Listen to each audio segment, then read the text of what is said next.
পয়গম্বর মুসা আলাইহিস সালাম উপস্থিত আছেন, সেখানে আমরা মারামারি কেন করতে যাব, ওনার কাছে যাই, একটা সমাধান পেয়ে যাবো। বলে গেছে ওনার কাছে। যখনই গেছে তো আল্লাহর কাছে উনি জিজ্ঞাসা করছেন, মালিক এই ঘটনা কি বলবো আমি?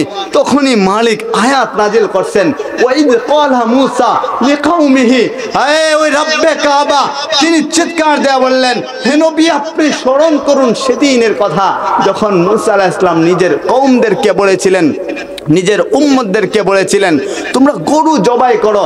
তখন তারা চিৎকার দিয়ে বলতেছিল মূসা আলাইহিস সালামকে, আমরা তো গরু জবাই করব বুঝলাম, আপনি কি ঠাট্টা করেন আমাদের সাথে? মুসা আলাইহিস সালাম বললেন, আমি আল্লাহর তরফ থেকে পয়গম্বর, পয়গম্বরগণ নিষ্পাপ, আল্লাহ আমাকে এখানে জাহিলি করার জন্য পাঠায় নাই, মূর্খদের অন্তর্ভুক্ত আমি হয় নাই, আমি মূর্খ না, আমি জালিম না। বলে আমি আল্লাহর পয়গম্বর, কেন তোমাদের সাথে ঠাট্টা করব? এটা মালিকের নির্দেশ, ইয়ামুরুকুম, নিশ্চয়ই তোমাদের উপর মালিক নির্দেশ করেছেন। যখনই বললেন তখন তারা চিৎকার দেয়া বলতে শুরু করলো। এখানে লম্বা কাহিনী, আমি সংক্ষেপে আপনাদেরকে বোঝানোর চেষ্টা করছি। তো বলতেছে গরুটা কেমন হবে, আপনি একটু আল্লাহর কাছ থেকে যাই না নেন না?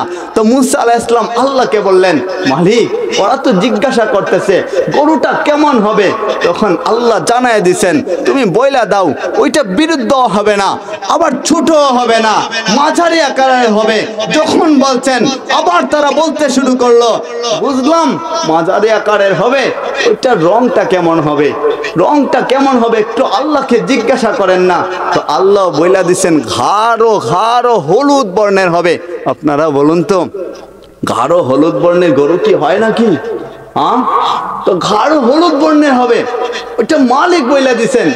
তখনও তারা কেনতা হয় নাই, আবার বলে মালিককে জিজ্ঞাসা করেন, আবার শেষবারের মতো একটু বলেন না যে গাঢ় বর্ণের হবে, ঠিক আছে বুঝলাম, ওইটার পরিপূর্ণতা কেমন হবে?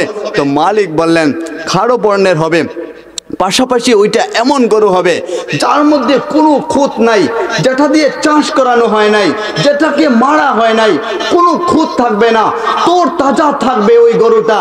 তখন তারা বলল ইনশাআল্লাহ, আল্লাহ যদি ইচ্ছা করেন তাইলে আমরা ওইটা পারবো।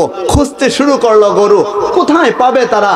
তো তখনকার সময়ে আরেক ঘটনার পরিপ্রেক্ষিতেই এই ঘটনার সাথে সম্পৃক্ত, তখনকার সময়ে একজন গরিব ব্যক্তি ছিলেন, খুবই সৎ ব্যক্তি ছিলেন। আমি আপনাদেরকে এই ঘটনাটা ওই ঘটনার সাথে সম্পৃক্ত এর জন্যই বলছি। বলে খুবই গরিব ব্যক্তি ছিলেন কিন্তু নেককার ছিলেন, সৎ ছিলেন। এমন একজন সৎ ব্যক্তি যার কানেকশন সরাসরি মালিকের সাথে কথা হইতো, যার কানেকশন ওহির মাধ্যমে হইতো। ওনার স্ত্রীরও ছিলেন সৎ, ওনারও কথা হইতো। তো ওনারা যখন এমন সৎ ছিলেন, ওনাদের একটা গরু ছিল, ওই লোকটা মরে গেছে, মাত্র একজন সন্তান রেখা গেছে, নিজের স্ত্রী রেখা গেছে। তো সন্তান কাঠ কাটতো, কাঠ কাইটা নিজের ফ্যামিলি চালাইতো। যখন সন্তান একটু বড় হয়েছে তো মা একদিন বলতেছে, বাবাজি তুমি তো অনেক কষ্ট করে কাঠ কাইটা সংসার চালাও, আবার আমাদের একটা গরু আছে যেটা তোমার বাবা রেখা গেছিলেন তোমার জন্য, ওই গরুটা তুমি পাইতে চাও কিনা? বলে মা এতদিন যাবত তো গরুটা দেখি নাই, গরু কোথায়? বলে দেখবা কি কইরা, ওইটা তো জঙ্গলে আছে। সন্তান বলে জঙ্গলের গরু কি আমি আর খুঁজে পাবো নাকি? বলে যাও যাও ওই জঙ্গলে চলে যাও, ওইখানে একটা মাঠ আছে, মাঠের মধ্যে চলে যাও। গেছেন মাঠে, বলে কি বলবো? ওইখানে যে ডাক দিবা, ইয়া রব্বে কাবা, ইয়া রব্বে এলাহি, ইয়া রব্বে ইব্রাহিম আলাইহি ওয়াসাল্লাম, ইয়া রব্বে ইয়াকুব আলাইহি ওয়াসাল্লাম, ইয়া রব্বে ইউনুস আলাইহি ওয়াসাল্লাম, ইয়া রব্বে মূসা আলাইহি ওয়াসাল্লাম, ইয়া রব্বে ঈসা আলাইহি ওয়াসাল্লাম, ইয়া রব্বে মুহাম্মাদুর রাসূলুল্লাহ। চিৎকার দিয়ে বলুন না সাল্লাল্লাহু আলাইহি ওয়াসাল্লাম। আমি বলতে শুরু হবে, তুমি যখনই বলবা ওই গরুটা মাঠের মধ্যে চলে আসবে। তেমনই করছেন, গেছেন মাঠের মধ্যে, যাই যখন ডাকতে শুরু করছেন, যখনই বলছেন মুহাম্মাদুর রাসূলুল্লাহ সাল্লাল্লাহু আলাইহি ওয়াসাল্লামের রব, কাবার রব, আমার গরু চাই। বলতে দেরি হয়েছে, সামনে গরু আইসা হাজির। বলে যেমন বর্ণনা মা করে দিছিলেন তেমন গাঢ় হলুদ বর্ণের গরুটা যখনই আসছে, মা বইলা দিচ্ছেন ওইটাকে বিক্রি করে দিও। বলে কত টাকা দিয়ে বিক্রি করব? বলে 3 দিরহাম বিক্রি করবা, এর বেশিও করবা না, কমও করবা না।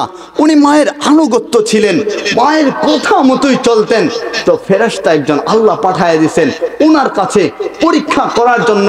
আয়েশা বলতেছেন একটা গরু কিনতে চাই। বলে কিনবা? বলে হ্যাঁ কিনবো। বলে কত টাকা বলেন? কয় 3 দিরহাম। ফেরেশতা চিৎকার দেয়া বলেন তোমার 3 দিরহামে হবে না, আমি তোমাকে 6 দিরহাম দেব। তো ওই বাচ্চাটা চিৎকার দেয়া বলে না আমি সেটা পারবো না। বলে কেন পারবা না? আমার মা নিষেধ করেছেন, আমি 3 দিরহামে বিক্রি করতে বলছেন, এর উপরে 1 দিরহামও আমি বিক্রি করব না। আপনি যদি এটা চামড়া পরিমাণ স্বর্ণ দেয়া দেন তবুও আমি ওইটা বিক্রি করব না, মায়ের নির্দেশ ছাড়া ওইটা বিক্রি করা যাবে না। আবার মা এটাও বলছেন। বলে কি বলছেন? মা বলছেন বিক্রি করার আগে আমি যেন গরুটাকে সঙ্গে নিয়ে, কাস্টমারকে সঙ্গে নিয়ে আমার মায়ের কাছে যাই। বলে চলো তোমার মায়ের কাছে। গেছেন মায়ের কাছে, যাইতে মা হাসাহাসি করতেছেন। বলে মা হাসেন কেন? বলে তোর কাছে যে দাঁড়ায় আছে সে দুনিয়ার কোনো মানুষ না, সে হচ্ছে আল্লাহর তৈরি, তোরকে পরীক্ষা করার জন্য। আল্লাহর তৈরি ফেরেশতা, উনি আসছেন তোকে পরীক্ষা করছেন। তুই পরীক্ষায় পাস করে গেলি, তুই যেহেতু পাস হয়ে গেছিস তাই এবার ফেরেশতার কাছ থেকে শুন। তো ফেরেশতা চিৎকার দেয়া বলছে, বলে শোনো আমাকে মালিক পাঠাইছে। বলে কি জন্য পাঠাইছে? বলে তোমার গরুর কাহিনী নিয়া। বলে কি কাহিনী? বলে কাহিনী এমন, বনি ইসরায়েলের কিছু লোকেরা আসবে এই গরুটা কেনার জন্য, তুমি কত টাকা বলবা? বলে মা বলছেন 3 দিরহাম বলবো। বলেন না ওই 3 দিরহাম তো বলা যাবে না। বলে তাহলে কত বলবো? মায়ের দিকে তাকাইতেছে, মা ইশারা কইরা দিতেছে আমি এখন বলার কেউ না, যেখানে আমার পাশে আল্লাহ ফেরেশতা পাঠায় দিয়েছেন, আল্লাহ নির্দেশ দেয়া দিয়েছেন, এখন ফেরেশতা যেটা বলবেন সেটাই হবে, আমি এখন তোকে কিছুই বলবো না। শুন না, তার কাছ থেকেই তুই শুন। তো শুন। বলেন কি? কয় ওইটার চামড়া পরিমাণ যতক্ষণ পর্যন্ত স্বর্ণ না দিবে তুমি বইলা দিবা ওইটার দাম কোনো নাই, দাম একটাই, চামড়ার পরিমাণ যেন স্বর্ণ দেয়।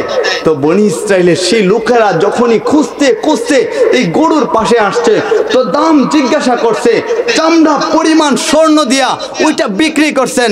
মালিক ওনাকে ধনী বানায় দিয়েছেন। মালিক চিৎকার দেয়া বলে তুই গরিব হলে কি হবে, আমি তোকে টাকা দেই নাই, ইমতিহানে রাখছি, পরীক্ষায় রাখছি, এবার আমার কাছে চায় না। আল্লাহু ইয়ারযুকু মাইয়াশাউ বিগাইরি হিসাব। মালিক যাকে চায় বিনা হিসাবে রিজিক দান করতে থাকে। তো মালিকের ইশারা ছাড়া কোনো মানুষ ধনী হইতে পারে না, কবুলিয়ত আসতে পারে না। মালিকের ইশারা ছাড়া আপনি প্রমাণিত হতে পারবেন না, আপনি সম্মানিত হতে পারবেন না। তুইজ্জু মান তাশা ওয়া তুযিল্লু মান তাশা বিয়াদিকাল খায়র। সম্মান দেওয়ার মালিকও মালিক, বেইজ্জতি করার মালিকও তিনি। একমাত্র একজন ওই মুহাম্মদুর রাসূলুল্লাহর রব, ইব্রাহিম আলাইহিস সালামের রব, ইসমাঈল আলাইহিস সালামের রব, মুসা নবীর রব, ঈসা নবীর রব, নূহ নবীর রব, সালেহ নবীর রব, ওই আল্লাহ ছাড়া আর কেউ হতেই পারে না। এত ক্ষমতা মালিকের, দুনিয়ায় কত ক্ষমতাসীন আপনি মানুষ দেখেন, কত ক্ষমতাসীন। একমাত্র ক্ষমতাসীন একজন, চিৎকার দিয়ে বলুন না তিনি কে? আল্লাহ। তো যেই ঘটনা আপনাদের মাঝে বললাম, যে শানে নুজুলটা আপনাদের মাঝে বললাম, সূরাতুল বাকারার 67 নম্বর আয়াত থেকে আল্লাহ 73 নম্বর আয়াত পর্যন্ত এই ঘটনাটা উল্লেখ করেছেন। আপনাদের মধ্যে শানে নুজুলটা বললাম, এর থেকে আমাদের কি শিক্ষা নেওয়া প্রয়োজন? বলে একজনকে ধনী বানায় দিয়েছেন, মালিক কিভাবে ধনী বানায় দিছে? বলে তুমি গরিব হয়ে জন্মাইছো, তাহলে অসুবিধা কি তাই? তোমার তো আফসোস করার দরকার নাই, কেননা ইসলামে আফসোস লা তাহজান। বলে তুমি হতাশ হয় না, ইসলামে হতাশ হওয়ার কোনো অধিকার নাই, কোনো অনুমতি নাই। আপনি হতাশ হতে পারবেন না, কেননা আপনি যেখান থেকে হতাশ হবে মালিক সেখান থেকে আপনার হাতটাকে ধরবে। আপনি যেখান থেকে পেরেশানি হবেন মালিক বলে আমি তাকায় রয়েছি, এবার আমার কাছে বল। তুই আমার কাছে বলবি, বলতে দেরি হবে, আমি মালিক তোর কাছাকাছি যায় তোকে পেরেশানি করতে, আমি পেরেশানি মুক্ত করতে দেরি করব না। তোর অভাবগ্রস্ত হয়ে গেছিস, এবার আমার কাছে বল, আমি তোর অভাবকে দূর করে দেব।